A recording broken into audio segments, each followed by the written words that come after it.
Hi, everybody. I'm so sorry that I cannot be here today, but I trust that things will go well despite my absence. First off, when I'm gone, I'd like to remind you that the sub is our guest. They are VIP.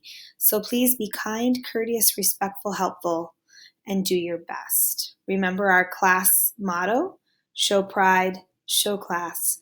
You represent Edina, and I know you represent me as well.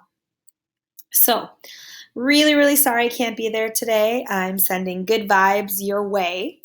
Here's the agenda for the day. You're going to review the rings of culture, and you're going to learn about surface versus deep culture. I'm going to make this screen class cast a little longer to try to cover that, but you'll still need to practice once the screencast is over.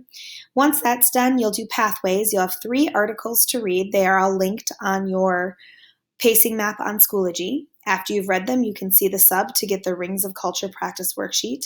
Once that is complete, see the sub to get your deep culture worksheet.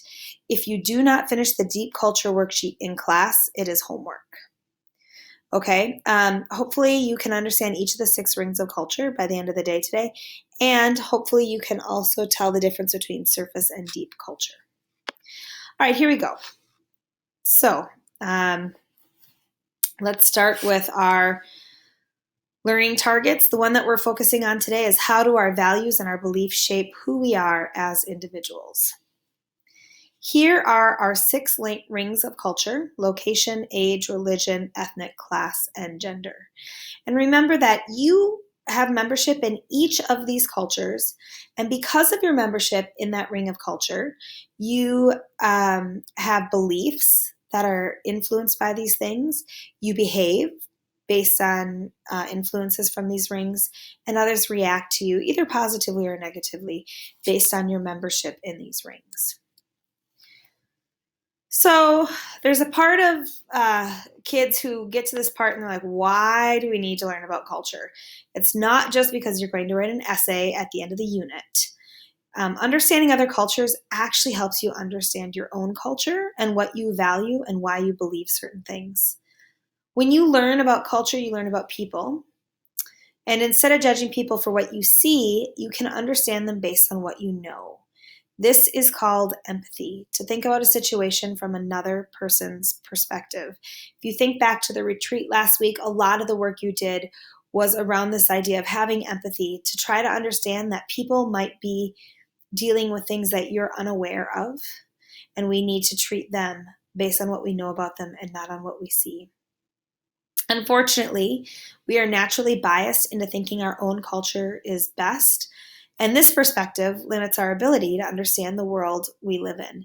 So it's really important to understand that there are a variety of cultures, a variety of things to believe and to value, and to understand how other people feel about things doesn't make our own set of beliefs or values less important or not right. It just gives us a richer understanding of the world that we live in and the people we spend time with. So I introduced this idea last time in a very simple form. This is a more complex idea. This is a cultural iceberg. Notice that the majority of the iceberg is underwater, just like the majority of culture. Above the surface are the parts of culture that are really easy to identify for people all over the world. What sorts of foods do people eat? What does their flag look like? What festivals do they celebrate or holidays? What's their music like? How do they dress? What sorts of games do they play or how do they dance? What languages do they speak? Those are all surface culture ideas, and they're pretty easy to identify. But deep culture, under the surface, that's a lot harder. We have communication styles and rules, facial expressions that people use, gestures, eye contact. Those things change from culture to culture. In American culture, especially if you're applying for a job, eye contact is expected. You're expecting to look at other people regardless of their status. But in other cultures, for instance, when I've traveled to Tanzania, sometimes eye contact is not given to someone who is your elder or your superior in some way. Same thing with personal space. How close do you get to somebody? What is appropriate for touching? In some cultures, men and women never touch each other even for a handshake. And yet in American culture, it's expected that you give a handshake. Body language, tone of voice, how do you handle and display emotion? And then, of course, there's our notions of courtesy and manners. How do we believe you should behave in certain situations? What do we think about friendship, leadership, cleanliness, modesty, beauty? There was a really cool thing. Maybe some of you saw it. It was heading around the internet a few years ago where they sent out a picture of a woman to graphic artists all over the world and said, use Photoshop to make her pretty in the eyes of your culture and send it back. And the results were fascinating. What is beautiful from country to country changes, from the thickness of eyebrows to how much makeup to the way that they wear their hair. It's a fascinating idea. Also, concepts of how we think of ourselves, how we think of time, the past or future, what is fair and just, and then roles related to our age, our sex, our class, or our family. That changes from culture to culture. In Tanzania, there's a saying that says, you have the watches, we have the time. And that means that in America, we're very conscious of what time it is and where we need to be. But in Tanzania, they take their time getting places because they really believe in the importance of building relationships. So as they're going to a meeting, if they run into somebody, they stop and take several minutes to talk and get to know one another and get caught up on life before they move on. That means that they might be late to a meeting 30 minutes, 40 minutes, an hour, and it doesn't matter. It's just expected.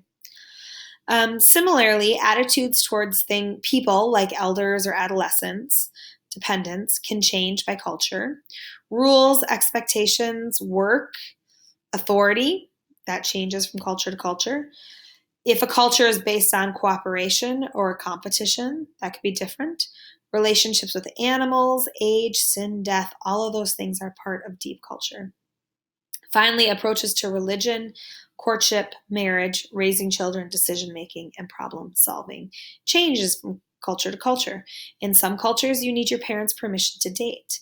In other cultures, you don't even get to date. Your families just arrange a marriage for you. There's all sorts of things that are deep culture that you're not going to know about a person until you really get to know them. All right, let's do a quick check for understanding, and then I'll leave you on your own. Scenario 1. I travel to Flagstaff, Arizona for the weekend. I visit the Lowell Observatory and NAU. I buy hipster clothes and Native American jewelry downtown. I take a bunch of pictures on the top of the Snow Bowl. At the end of the weekend, I wish I could live here forever. Life is always fun and relaxed in this town. What do you think? Am I describing surface culture or deep culture? I'm going to turn off the video now and let you discuss this and continue on with the other examples. Best of luck today. Remember, show pride, show class. You represent Edina. Have a good one, you guys.